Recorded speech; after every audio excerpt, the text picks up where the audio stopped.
오늘은 천안함 폭침이 있은 지 꼭 7년이 되는 날인데요. 그 사이 남북 관계는 사실상 단절 상태에서 벗어나지 못하는 상황이 됐습니다. 특히 올해는 트럼프 미 행정부의 등장과 사드 갈등, 조기 대선 등 남북 관계와 한반도 정세에 중대 고비가 될 것으로 보입니다. 윤석희 기자입니다. 지난 2010년 3월 26일 밤 우리 서해에서 발발한 천안함 폭침 사건.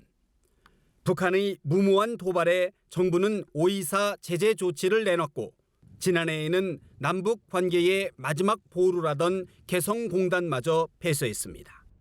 우리 정부는 더 이상 개성공단 자금이 북한의 핵과 미사일 개발에 이용되는 것을 막고 하지만 북한은 지난해 9월 5차 핵실험 이후 6개월 만에 추가 핵실험을 준비하는 등 도발을 멈추지 않고 있습니다.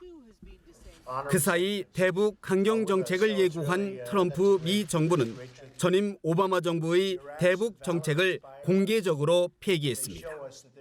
The policy of strategic patience has ended.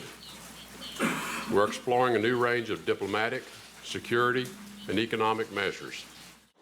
중국의 급부상 이후 주한미군의 사드 배치를 둘러싼 한반도 등 동아시아 지역 질서도 전환기를 맞고 있다는 분석입니다. 我们双方应该以建设性的方式处理和管控敏感的问题。 5월 대선 이후 새 정부가 출범한 뒤에도 제재와 압박을 축으로 하는 현재의 대북 정책 기조가 유지될지도 주목됩니다.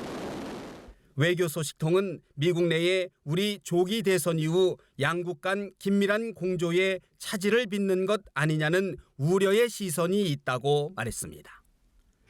특히 한미 양국 정부가 개성공단을 비롯한 외교 안보 현안에서 조율되지 못한 접근법을 구사할 경우 남북 관계는 물론 동아시아 안보 질서의 중대 변수가 될 전망입니다.